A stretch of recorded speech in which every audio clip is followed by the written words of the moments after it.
You are standing in a line of shields. The air is cold. The ground is wet. You have trained for years to fight men. You know how to block a sword. You know how to hold your ground. But today, the rules have changed. Across the field, the enemy army parts like a curtain. 12 men walk forward. They wear no armor. They carry no shields for protection. They are howling. They are biting the rims of their wooden shields until their gums bleed. They are not looking at your army. They are looking through you.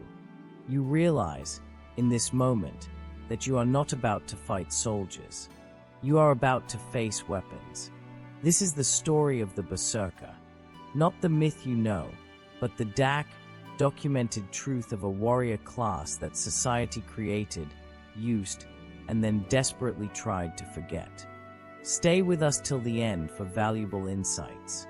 Like, subscribe, and share to support the channel.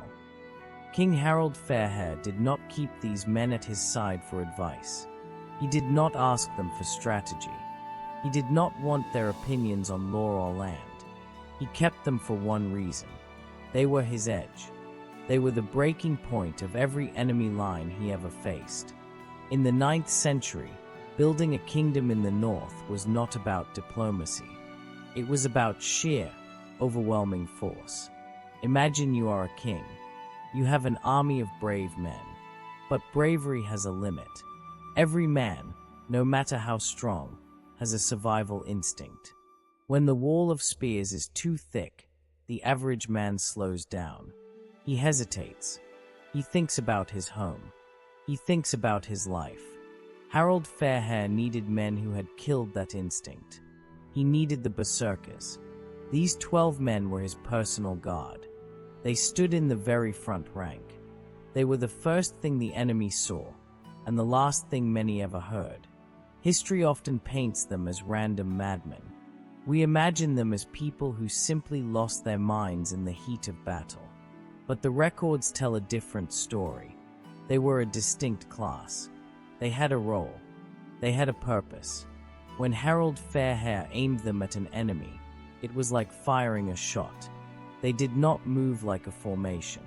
They moved like a force of nature. They would run ahead of the main army. They would howl into the wind. This was not just for show. This was the start of the transformation. By the time they reached the first shield of the enemy, they were no longer behaving like human beings. They were something else. The enemy soldiers would watch this. They would see 12 men coming at them with no mail shirts, screaming like wolves, biting their own equipment in a frenzy. The psychological impact was devastating. Discipline is based on logic.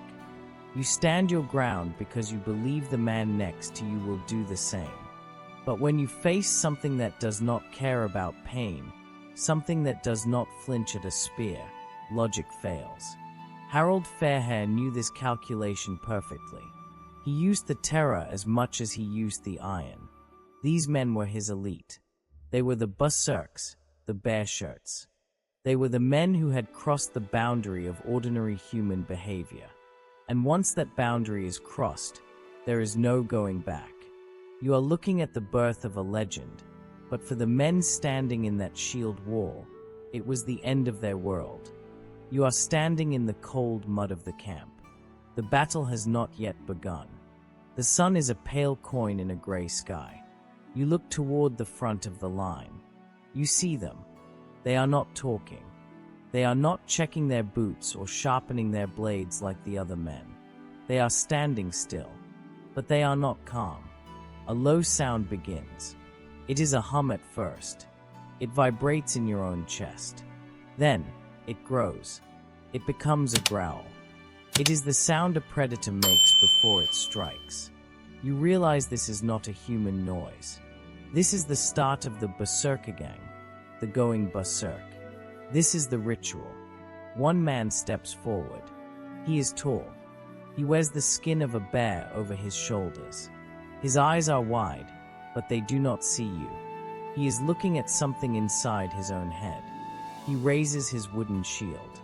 You expect him to hide behind it. He does not. He brings the rim of the shield to his mouth. He sinks his teeth into the wood. You hear the wood splinter. You see the blood start to seep from his gums onto the painted surface of the shield. He is biting it with a strength that would break a normal man's jaw. Why? Because the shield is his trigger. The taste of the iron rim, the salt of his own blood, and the rough texture of the wood are signals. His brain is receiving a message. The man is gone. The beast is here. This was not just anger. This was a transformation. The old sagas describe this moment in terrifying detail. They say these men were mad as dogs or wolves. They say they were strong as bears or bulls. They did not just feel brave. They felt different. Their skin felt thick. Their muscles felt tight. Their hearts were hammering against their ribs like trapped birds. Now, the howling begins in earnest. The 12 men are no longer individuals. They are a pack. They are screaming into the sky. It is a sound designed to shatter the nerves of anyone listening. It is the sound of nature turned against you. To the enemy, it sounds like the end of the world. To the berserker, it is the sound of freedom. Freedom from fear. Freedom from pain.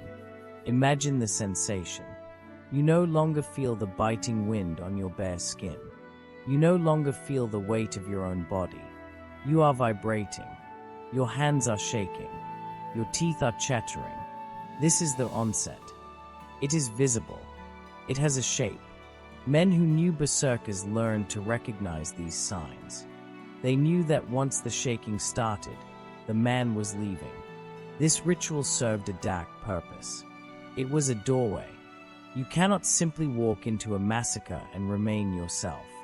You have to become someone else. You have to identify with the bear or the wolf.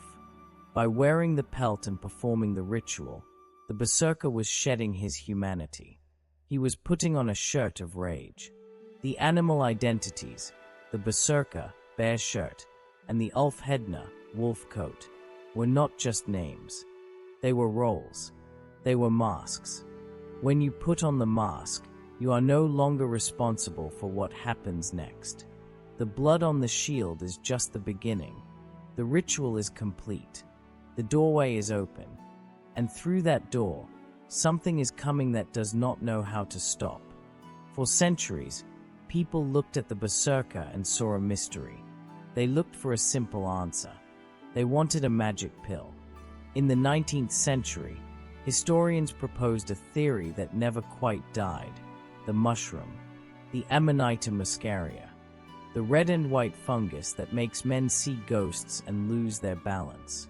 They thought the berserker was just a drugged man. But you have to look closer.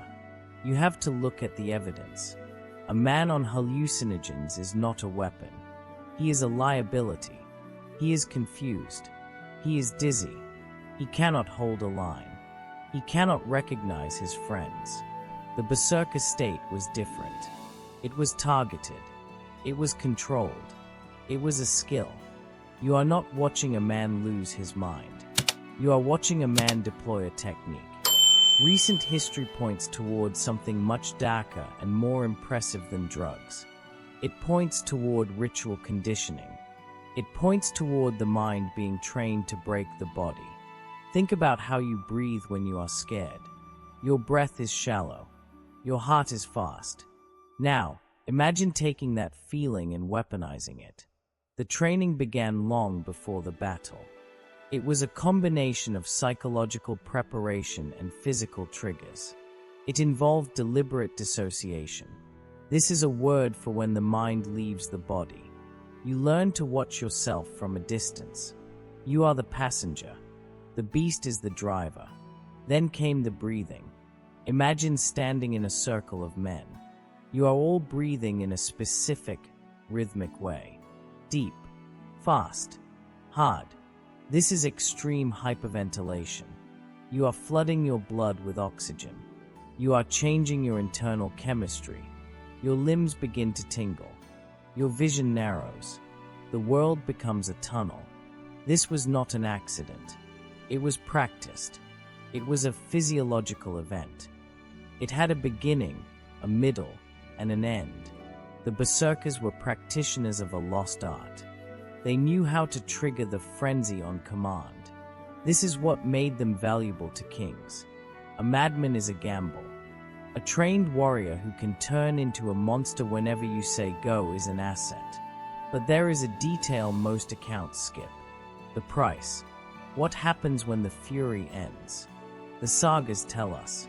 They say that when the battle was over, the berserkers became weak.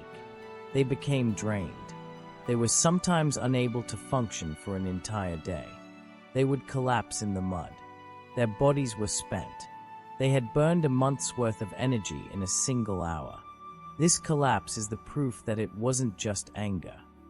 Aggression doesn't leave you paralyzed. A biological transformation does. You have pushed your nervous system past its limits. You have tricked your brain into ignoring the stop signals. And when the switch flips back, the bill comes due. You see them now, not as wild animals, but as elite athletes of violence. They were men who had learned to hack their own biology. They were rare, they were expensive, and they were terrifyingly reliable. This was the part that changed the picture. If the frenzy was trained, then the berserker was not a victim of his rage. He was the master of it. But as you will see, being a master of monsters has a way of turning the world against you. The horns sound. The wait is over. The shield wall in front of you begins to move. But the berserkers are already gone. They do not wait for the command to march. They do not stay in formation. They are sprinting across the no man's land between the two armies. You watch them go, and for a moment, you forget to breathe. They are not just the bear shirts. There is a second class operating alongside them, the Ulfhedna. These are the wolf coats. While the berserkers identify with the heavy, crushing power of the bear, the Ulfhedna are the hunters. They are lean. They are fast. They move with a terrifying, coordinated aggression. Whether bear or wolf, the effect on the enemy is the same, absolute panic. Imagine you are an enemy soldier. You have been told that these men are protected by Odin himself. You have heard the stories. People say that neither fire nor iron can harm them. You see a berserker running toward you. You thrust your spear forward. It hits his chest. You feel the impact. But he does not stop. He does not even look down at the wound. He keeps coming. This was the unstoppable factor.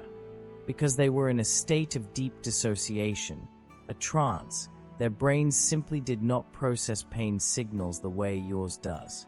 They could take wounds that would drop a normal man and keep fighting. To an observer in the 9th century, this looked like magic. It looked like the gods were literally shielding their bodies. In reality, it was biology. Their adrenaline was so high, and their focus so narrow, that the body refused to acknowledge it was dying until the fight was over. They would break the line. That was their job. A shield wall is a machine. It works because every shield overlaps with the next. But a berserker does not fight a shield wall. He smashes it. He throws his entire body weight into the wood. He uses his hands to rip shields away from the men holding them. He creates a gap. And once there is a gap, the machine is broken. The normal army follows behind them and begins the slaughter.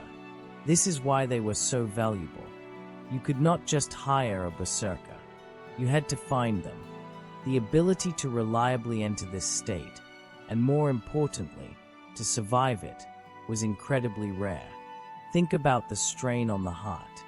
Think about the damage to the muscles.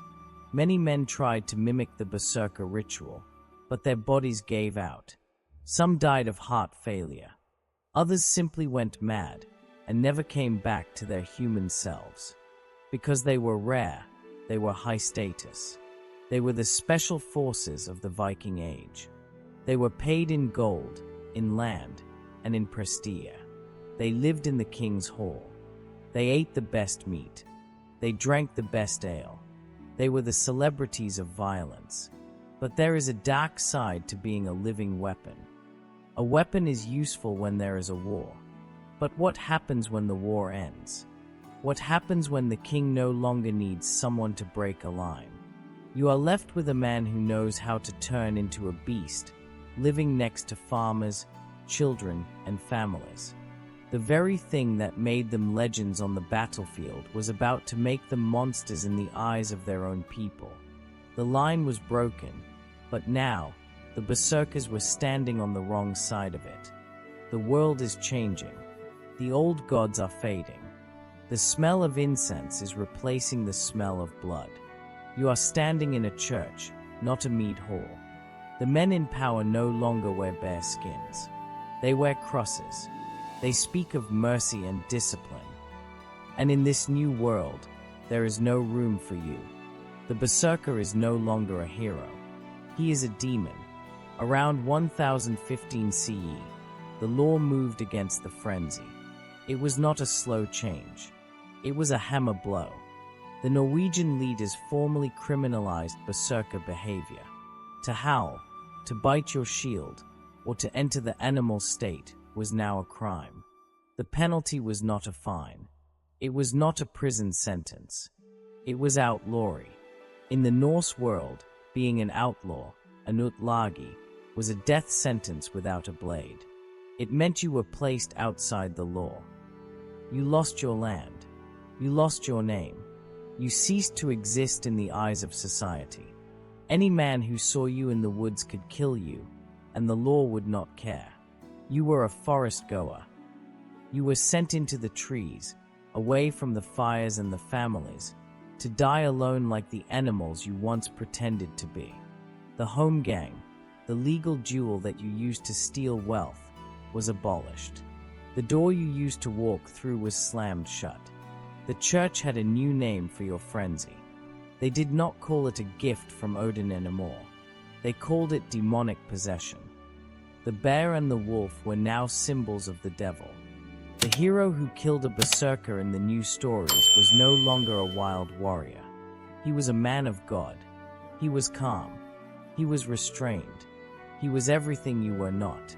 You see the cold irony of history now. The kings used you to build their thrones. Your rage broke the lines that allowed them to seize power. But once the kingdom was built, the kings wanted peace. They wanted farmers who paid taxes, not monsters who started fights. They finished using you, and then they wrote the laws to destroy you. The stories were rewritten.